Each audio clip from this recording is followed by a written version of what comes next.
con respecto a la situación en Nepal, es un país asiático, pero muy diferente de lo que puede ser Indonesia, ¿no? En el Nepal, efectivamente, en este momento la mayoría de la población es lo que se llama la generación Z, ¿no? Gente muy joven. Pero hay que ver los cambios que significan en una sociedad que ha sido tradicionalmente muy conservadora. Hasta hace pocos años era un país con un régimen monárquico y tenía un rey que era considerado Dios. Entonces tenemos que empezar para hacer un análisis adecuado en estas circunstancias.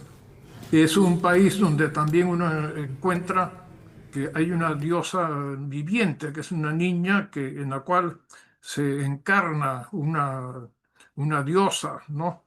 Y vive en un palacio hasta que llega a la pubertad. Y mientras tanto, ella sale dentro de las obligaciones que tiene esta niña es de aparecer en el balcón del palacio donde vive. Entonces, hay ahí en el Nepal una suerte de panteísmo sumamente curioso que es ajeno a nuestra cultura. Entonces, el Nepal tiene que ser considerado en ese contexto. Correcto. De pronto aparece el mundo de las comunicaciones, de las redes sociales, en toda esta juventud que está acostumbrada por razones religiosas a tener una concepción distinta. Entonces, ¿por qué se origina este problema en el Nepal? Por una decisión de la Corte Suprema que ordena la regulación de de las redes sociales. Entonces el gobierno, en cumplimiento de esa disposición, tiene que adoptar medidas y simplemente cerraron la compuerta. Pero esto también tenemos que ver se da en una sociedad en la cual hay una especie de caldo de cultivo de diferencias socioeconómicas muy grandes en su población, ¿no? Entonces, esto hay que considerarlo y también la actitud que las fuerzas policiales en Nepal tomaron para reprimir estas manifestaciones, ¿no? Entonces, es una situación realmente muy triste, porque el Nepal que yo he conocido era de gente realmente muy pacífica, muy tranquila. Estoy extrañado por esta violencia, pero también las autoridades nepalesas deben entender que el mundo está cambiando y que los jóvenes de hoy no piensan como las generaciones anteriores, ¿no? Claro, y estamos hablando de una revolución de la forma en la que nos comunicamos, que ya tiene años y que claramente está cambiando nuestra forma de interactuar, ¿no? Si la política no se adapta a esas formas, pues ¿cómo puede darse un buen gobierno, ¿no? Si uno no conoce lo importante que son las redes sociales, el derecho a la información, si se quiere llevar a un derecho, ¿no? Si uno no respeta la libertad de expresión, pues se puede venir una ola de protestas que si ya no se sabe manejar bien, pueden terminar en esto. Puede la protesta rápidamente pasarse a vandalismo, a desmanes, a violencia y terminar incluso con, como se está reportando desde Nepal, autoridades del gobierno que han sido heridos, familiares de estos que han fallecido cuando se ha prendido fuego a la casa del primer ministro. Ahora, Indonesia también tiene un caso particular, ¿no? El gobierno de Subianto, y ya cuando hablamos de Indonesia hablamos de un país algo más moderno en esa concepción, si se quiere más occidental, también está sufriendo un revés, protestas también fuertes contra el propio Congreso, ¿no? Y esto me hacía pensar, Indonesia, por ejemplo, se le reclamaba que en la Cámara de Representantes les habían dado una asignación para su vivienda, ¿no? O sea, un extra para que paguen sus casas. Entonces, otra vez, ¿no? La autoridad política cuestionada y una crisis que no se gestiona de la mejor manera ha remecido un poco el gobierno de Subianto, ¿no? En Indonesia. Bueno, sí, es importante considerar varias cosas. Indonesia es un país enorme, un archipiélago que parte está en el marco de lo que consideramos Asia y una parte llega hasta Oceanía. Las culturas que hay en todas esas islas son diferentes. Entonces, la manera de pensar también está sujeta a esas variaciones culturales, religiosas. Si bien es cierto que el Islam es la religión mayoritaria, también hay zonas donde el budismo es mayoritario y también otros grupos religiosos, como se da en el caso de la isla de Bali, que es muy conocida por el turismo, por sus playas, ¿no? Claro. Pero en general, lo que podría decir que es una situación muy diferente de la de Nepal. Claro, son cosas distintas, ¿no? Y se entiende, de hecho, incluso la propia relación que tiene el Perú con estos temas nos hace más mirar a Indonesia, un nuevo socio económico, una potencia en las economías APEC. Y justo estoy leyendo a un obispo católico en Indonesia, porque claro, usted remarca bien, ¿no? Mayoría musulmana en Indonesia, en cuanto a religión, por supuesto, un país bastante conservador también en ese aspecto. Un obispo católico dice, la crisis que atraviesa Indonesia tiene muchas caras.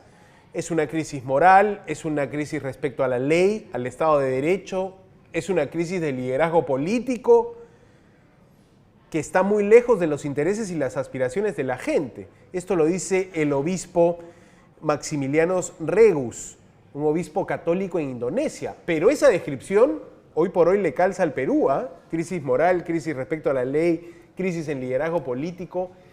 Es un desafío para los países esto, ¿no? Mantener una unidad, una armonía. Bueno, ciertamente, pero hay que entender o comentar algunos de los puntos que ha indicado usted. Es cierto que es uno de los tigres asiáticos, es una gran potencia económica y va a continuar en ese camino, pero digamos, un choque muy grande porque la mayoría de esa riqueza que existe en Indonesia está mal repartida, ¿no? Entonces hay sectores realmente muy pobres ahí. Y también diría yo que no conozco otro país con una concentración de riqueza tan ostensible como puede ser ahí en Indonesia y en otros países asiáticos, ¿no? Claro. Y esto, entonces, cuando hay grandes masas de la población que está afrontando una situación económica difícil y que por otra parte ve que los parlamentarios, ¿no? Están subiéndose los sueldos, O un bono, subvenciones, ¿no? Como este bono para vivienda. entonces naturalmente que se produce pues una reacción así colectiva, ¿no? Y Claro, eso es lo que está pasando, no solamente ocurre ahí, sino que a través de las redes sociales podemos apreciar de que las reacciones en casi todo el mundo son parecidas, ¿no? Hay, con excepción de algunos países donde sí hay una mejor distribución claro. de Y hay algunos, embajador Álvarez, que hablan de una ola de protestas que puede continuar y crecer en esta zona del sudeste asiático. Bueno, Nepal está un poco más arriba, digamos, ¿no? Pero estamos hablando de, efectivamente, se puede venir una nueva primavera árabe, se puede venir como fue en su momento en Medio Oriente, digamos. A veces estas protestas también tienen este efecto contagio, ¿no? Este efecto de decir, oye, despierta esta sociedad nepalí, los indonesios también le hacen reclamos al gobierno. ¿Esto es una tendencia? ¿Esto se ha dado en algún momento? ¿Se suelen dar estas olas? ¿Cómo lo ve? Bueno, son situaciones inéditas, tanto en el Nepal como en Indonesia. O sea, no podríamos recurrir a la historia para decir hay estos antecedentes y bueno, esto es un fenómeno completamente nuevo. Pero también yo creo que hay algo en común, es el impacto de las redes sociales y principalmente en la generación Z, que es la que mejor maneja todos estos adelantos tecnológicos, ¿no? Claro. Cuando hablamos de la generación Z, hablamos de nacidos entre fines de los años 90 y hasta el 2010, 2012 aproximadamente, ¿no? Sí, Es decir, veinteañeros, ¿no? O incluso hasta veinteañeros sería, ¿no? Desde sí, máximo como 25 años, ¿no? Porque es máximo muy 25 años. Claro, usuarios claro. nativos de las redes sociales, ¿no? Nacieron casi con la explosión de la web y las redes sociales. Vivieron cuando entraron a la adolescencia, ya existían las redes sociales y es una nueva generación la que ha salido a protestar en esa zona. Varios nos dicen acá, embajador, soy generación Z, gracias por la explicación. Hay algunos acá que dicen, claro, una situación así en el Perú no haría que la justicia no persista. Hacen la comparación y uno dice, bueno, pero hay países como el nuestro que debería tener mecanismos para canalizar el reclamo, ¿no? Y usted tiene esta expertise de derechos humanos también. Incluso le quería preguntar por allí, ¿no? ¿Cómo puede ver el mundo, la comunidad internacional, a un país que se enfrenta a una situación de protestas como las que ya hemos vivido también en el Perú, ¿no? ¿Cómo daña esto la imagen de un país? Bueno, que cómo daña, evidentemente que se produce un deterioro en la imagen, ¿no? Pero no es un fenómeno exclusivamente que se dé aquí en el Perú. Este es un fenómeno que yo estoy observando que se da prácticamente en todos los países latinoamericanos y también países africanos, ¿no? Que aquí no se difunde mucha información, pero la sigo con atención. Y también el caso que está estallando en este momento en dos países asiáticos, que son muy diferentes. Indonesia mismo es un país con distintas culturas. Dentro del Islam está mayoritariamente la corriente más abierta Claro. que existe en el mundo islámico.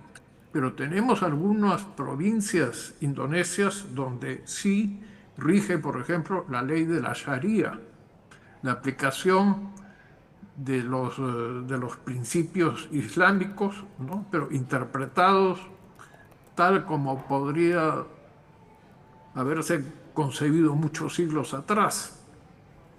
Sin embargo, en el país en general eso no se da, ¿no? De que le cortan la mano a un ladrón o castigos físicos de latigazos. Pero hay una provincia en Indonesia que es la provincia de Aceh, donde sí son fundamentalistas, ¿no? O sea, ya a ese límite, digamos, no aceptable en esta parte del mundo, ¿no? Digamos, acá nadie aceptaría que lo mutilen para sancionarlo por un hurto, por un robo, ¿no? Bueno, no Así lo puedo es. garantizar. Capaz que hay algunos que dicen, sí, hay que ir por ese camino, pero ¿no sería un retroceso para el Perú en todo caso, embajador? Bueno, los países no tienen el mismo ritmo de evolución, pero no podemos olvidar también que aquí hemos tenido el régimen de la Santa Inquisición, donde se quemaban vivos a los herejes, ¿no? Entonces, para poder entender a los otros países también hay que conocer profundamente nuestra propia cultura, ¿no? Claro, yo recordaba el incanato y lo crueles que eran los castigos con mutilaciones en la mano cuando el contador no daba bien las cuentas de los productos agrícolas o cuando se confirmaba que había habido un hurto, ¿no? Digamos, parte de eso que hoy incluso, y se lo comento embajador, mi generación habla del término brutalidad, ¿no? Habla del término de llevarlo, de exacerbarlo todo a un límite donde ya no haya diálogo, sino haya sangre, ¿no? Circo romano, digamos. Para terminar, le pido una reflexión sobre eso.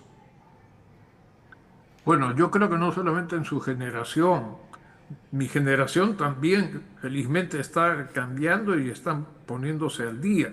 O sea, el- la, la pertenencia a una generación no significa que las personas que conforman ese grupo etario vayan a mantener esa mentalidad durante toda su vida.